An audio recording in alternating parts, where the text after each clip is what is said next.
So hello guys and welcome back to another video. Today we're going to be talking about the release of F1 2017. Yeah, it was announced today officially. We've got a release date, we've got a trailer, we've got features that have been released that will be coming out when that release date is. But first, let's take a look at the trailer and let's see what they're saying about the new game, shall we?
Alright, so yeah, so there's the trailer. As you can see right at the end, the release date will be the 25th of August of 2017, so about 4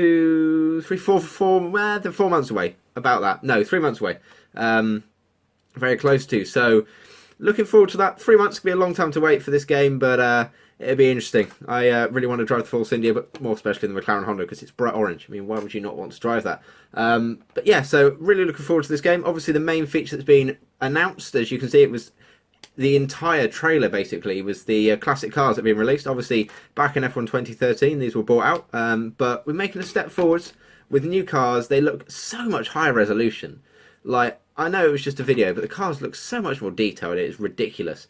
So that'll be back on these games. I think the classic cars is something that they should do, you know, every 4 or 5 years, which they've done, because we get new, different classic cars. Obviously, classic cars now.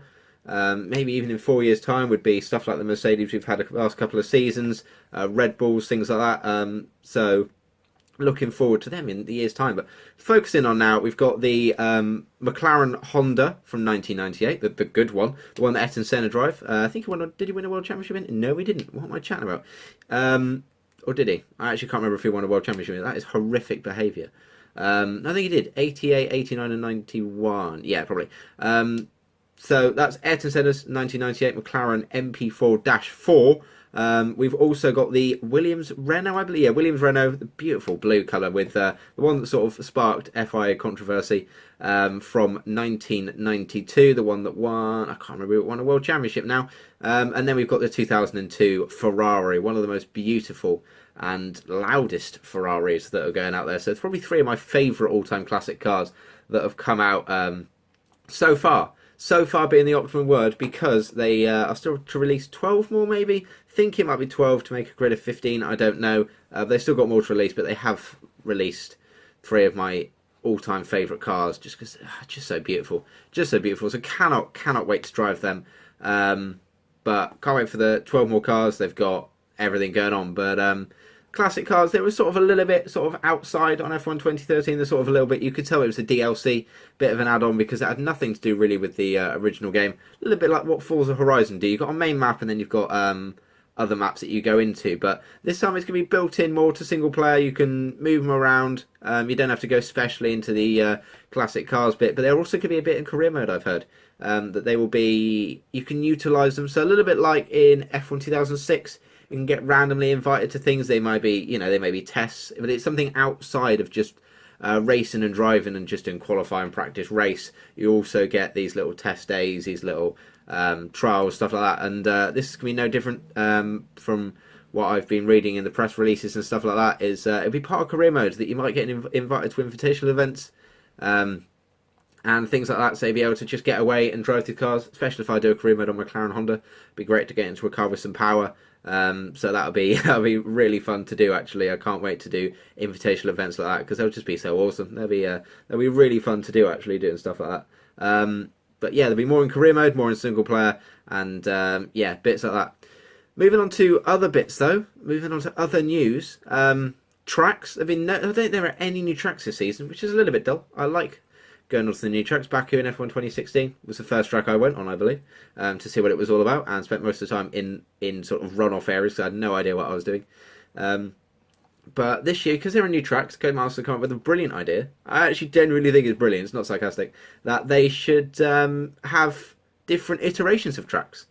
Although this might not work on others, tracks like Singapore won't work, they've only got one track. But tracks like Great Britain, Silverstone, that's got multiple iterations of old ones, new ones. They got different sections like Stowe and stuff like that. Games you play on Forza Horizon, not Forza Horizon, Forza Motorsport like 6 and stuff, they have them. And this has been no different, that you can drive on the sort of other iterations of tracks. Silverstone will be the one I'm going to do mainly because there are different iterations of it. But Abu Dhabi's also got different ones, and Hockenheim as well. Obviously, that's not an F1 2017. That's annoying, but the stuff like that will be in it. So I'm looking forward to doing that. Might be interesting in multiplayer and stuff, especially in the noob journey. If you randomly go, yeah, we're doing Silverstone. Oh no, wait, we're going to do the really, really short circuit 1,000 times. So that'd be really interesting. I can't wait to do that because it'd just be something different from the main game. You can sort of do all the different iterations of Silverstone. So I'm looking forward to that. One other thing that's going to be in the game is multiplayer. Although you get online multiplayer, there is now actually single player multiplayer. It's back. It's back on Xbox One for the first time. So it wasn't in F1 2015 or 16. 4-player split screen multiplayer on one Xbox is going to be epic. So there's so many times I wanted to do split screen Xbox, but I haven't been able to.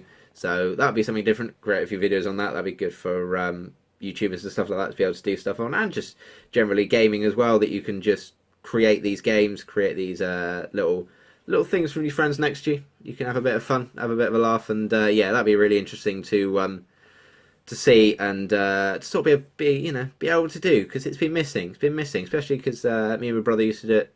Don't do it anymore, obviously, because it's not been on the Xbox One, so that's a little bit annoying. So I'm glad that is back. But that is not. There are other features that will be released in the future. I know there's some multiplayer stuff. There'll be more in depth career mode. There's a new. I don't know. There's one more thing, which is a great game mode called Championships mode. I don't know what that means. Whether you can compete in other championships like Formula 2, Formula 3. I don't know. I don't know if they have the rights to that. But it's an idea. It might be in there. I don't think it will, but I don't know what that means. I'm waiting and hoping that they'll actually release something on that very soon. So can't wait for the new features to come out. I'll of course keep you updated on them, and hope you enjoyed this video. Smash that like button if you did. Subscribe to the channel if you're new. And from me, that's all. Goodbye.